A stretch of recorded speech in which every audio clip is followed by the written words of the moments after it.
So we talked about this before for just looking at some of the top high traffic websites in the world.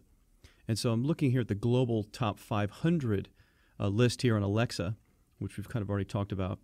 And before, when we talked about it, we were talking about content, which the sites kind of had the most content on the internet or had the most traffic because of the best content or the most content, as in millions and millions of pages.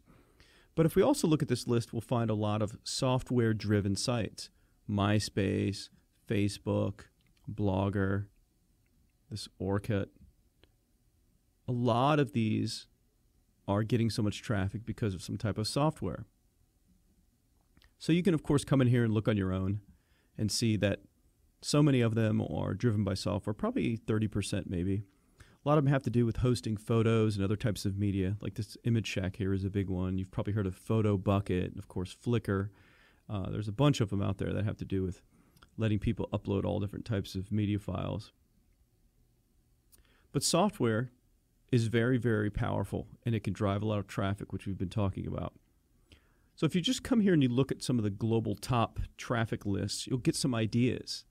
And a lot of times you can take similar ideas and then just adapt them to your own market. You know, for example, you see YouTube on this list, and you may think, well, I could create a video hosting site for my, gardening niche and just try to build a gardening-only video site. And that actually may work. Now, I'll just say this, though. Video hosting services have struggled to find a way to turn a profit because video files are so big and those bandwidth costs can just be so expensive. So you got to be careful with that. But that's just a quick example. For some of these other ones that are, kind of social networks, you may think, well, I could create a social network just for gardening. And there are a number of different ways to do that if that's what you want to do. But just looking at these top lists of the highest traffic sites and keeping up with it is a great way for you to get some good ideas to maybe create a niche version of that type of service or tool for your own market. So you can use Alexa and just look at their kind of top 500 list. The other thing we talked about before was the movers and shakers list. You can monitor this list on just a regular basis. Just come in here and look and see which of these sites, is kind of growing in popularity. And a lot of what you'll find is software driven, or at least user generated content that works with some kind of software backend.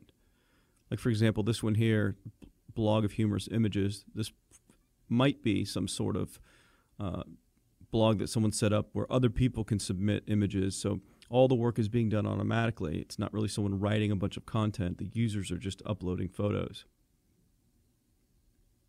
There's another one with just a bunch of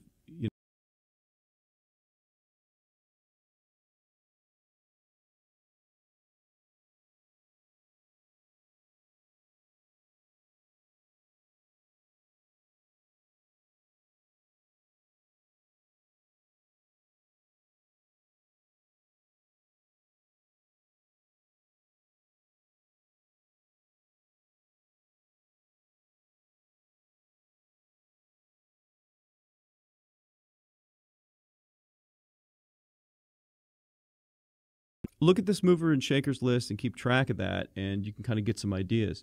But the bottom line is to use Alexa and also Compete.com, which we've talked about, to look into some of the traffic data for some of the competitors in your industry that are using software and web services.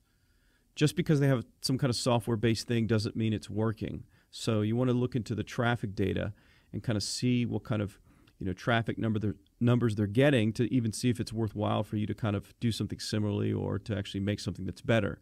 So it all starts with doing the traffic research and finding out not just what's hot and what's popular by monitoring these types of lists like the movers and shakers and the top 500, but also when doing your research in your own market, which is very critical. That's an exercise, an action step that you need to take. Look at your own market and see what's going on in relation to software, and then go and investigate those services and those types of software tools and see if any of them are getting a lot of traffic, or if their traffic has been growing steadily. That's typically a good indication that something's having a viral effect when it just has a steady, uptick of growth where each month is bigger than the previous month and it's just going up, up, up. So do your traffic research and do your due diligence when you analyze your market for the software that currently exists and for what's going on in your market before maybe you try and run with one of your own software ideas.